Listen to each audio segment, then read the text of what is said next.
আমার বুকের মধ্যে মিশা আর মিশা ভাই আর ডিপজল ভাইয়ের প্যানেলের লোগো নিয়ে ঘুরে বেড়াচ্ছি।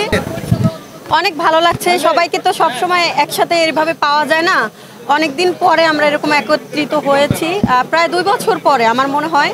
কারণ গেল 2 বছরে আমরা কারোর সাথে ওরকম দেখা করার কোনো সুযোগ পাইনি, আমি পাইনি, কে কিভাবে পেয়েছে জানি না।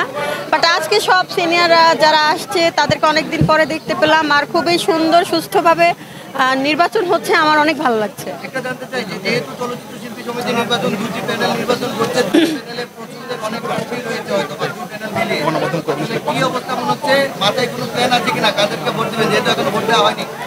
আমার আপনারা দেখতে পাচ্ছেন আমি হচ্ছে আমার বুকের মধ্যে মিশা ভাই আর ডিপজল ভাইয়ের প্যানেলের লোগো নিয়ে ঘুরে বেড়াচ্ছি।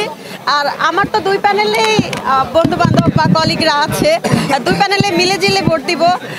বাট সবার কাছে আমার নিজেরই চাওয়া যেটা, যে আমরা মিলেমিশে সবাইকে ভোট দেই, যে যোগ্য প্রার্থী তাকেই যেন ভোটটা দেওয়া হয়। আপনি যেহেতু একটি সমস্যায় পড়েছিলেন আপনার প্রার্থীতা বাতিল নিয়ে, এই যে বিষয়গুলো হয়েছিল নির্বাচনের আগে, এই বিষয়গুলো নিয়ে আপনার কাছে আমি প্রথমত বলবো, আমার এই 5 বছর ধরে আমি শিল্পী সমিতির মেম্বার। এবছরেই প্রথমবার আমার বিনা দোষে আমি আমার চাঁদা পরিশোধ করেছি ঠিকঠাক মতো। ইভেন আমি এমন কোনো ধরনের কাজ করি নাই, কারোর সাথে বেয়াদবি তো অবশ্যই না।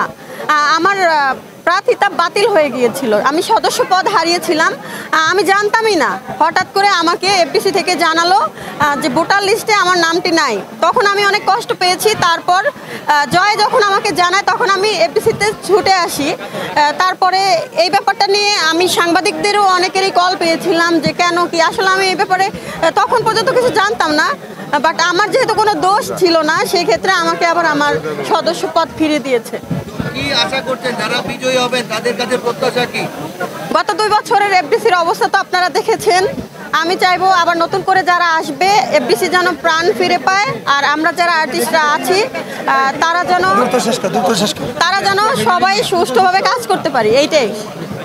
যেহেতু আপনি এখানে এসেছেন মিশা নির্বাচন পরিষদের জন্য ভোটও চাইছেন, হ্যাঁ, এটা কেমন লাগছে একটা প্যানেলের জন্য ভোট চাওয়ার বিষয়টা একটু জানতে চাই। আমার যদি সদস্যপদ বাতিল না হতো, আমি নিজেও এবার একজন প্রার্থী হয়ে নির্বাচন করার অনেক ইচ্ছা ছিল। যেহেতু আমি এবার পারি নাই, আগামীতে করব, এই জন্য এবার থেকেই প্র্যাকটিস করে সবার কাছে ভোট চাইছি, ভালো লাগছে।